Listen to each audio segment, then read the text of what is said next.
हाँ, यूट्यूब के भैया बहनी रोमा सबके बहुत बहुत स्वागत बा, हमार प्रणाम बा। आज हम अपना स्टूडियो में आमंत्रित कैले बानी भोजपुरी के जानल मानल गीतकार श्री रमाशंकर वर्मा मनहर जी के। यहाँ का समाज में जौन शोषण दोहन चल रहा बा, जे तनी सा बड़ हो जाता छोट के कैसे शोषण करता, के तरह के प्रताड़ित करता, ये कुल विषयन पर एगो व्यंग करत यहाँ के गीत बाटे कि भाई मुस्की काटत हमके जान मत मार, पेट नहीं के भरत तो डिठारे मांग ल, बाकी हमरा के मुआ के हमार प्रॉपर्टी मत लूटा, मत खा, मत पिया। तो ये तरह के भावभूमि पर आधारित यहाँ का एगो गीत बा। तो हम श्री रमाशंकर वर्मा जी के प्रस्तुत कर रहा बानी आपके सामने कि वहाँ का आई अपन गीत प्रस्तुत करी लें। श्री रमाशंकर वर्मा मनहर जी।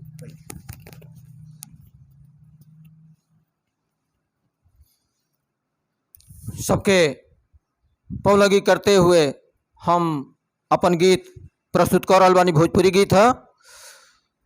पेट नाही भरता तो, पेट नाही भरता तो मांगिल डिठारे, बाकी ठोकी के सुता के जान मार जनी मितऊ, ठोकी के सुता के जान मार जनी मितऊ।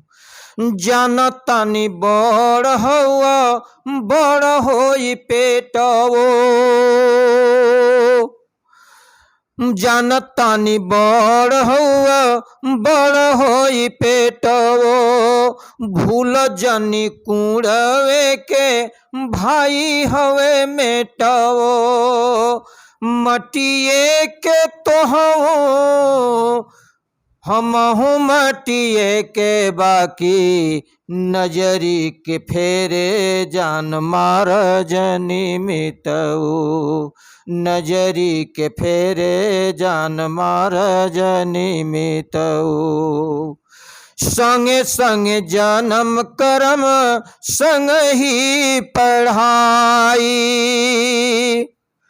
करनी हमार सजे गैला तू भुलाई, संगे संगे जन्म कर्म संग ही पढ़ाई, करनी हमार सजे गैला तू भुलाई।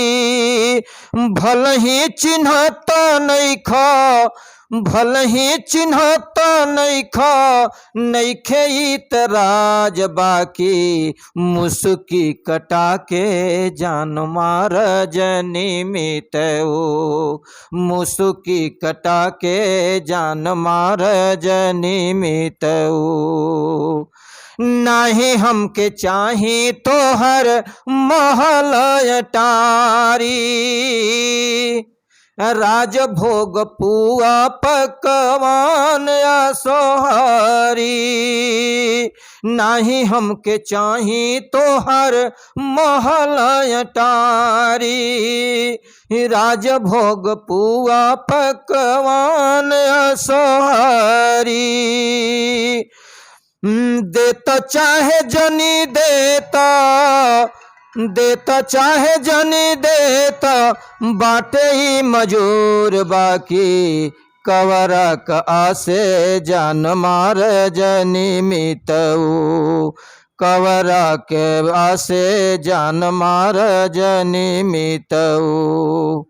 हमरे के ठगी ठगी काट तार चानी, हमरे के ठग ठगी काट तार चानी, ओने बाया टारी एने जुरे ना पलानी, चाटी चाटी असुअन के, चाटी चाटी असुअन के जिए द भलही, बाकी ठटरी निचोर जान मार जनी मितऊ, ठटरी निचोर जान मार जनी मितऊ। पेट नहीं भरता तो मांगिल डिठारे, बाकी ठोकी के सुता के जान मार जनी मितऊ, ठोकी के सुता के जान मार निमित ऊ। जय भोजपुरी। दोस्तों, अभी रवा सब श्री रमाशंकर वर्मा मनहर जी का गीत सुन लें। के तरह जितनी सब बड़ हो जाता 3-5 कह के, तो छोट लोगन के तरह शोषण करता, कैसे करता, पर यहाँ के वो प्रहार रहल, व्यंग रहल अपना प्रतिबिंब के माध्यम से। अब आज के एपिसोड में बस इतने।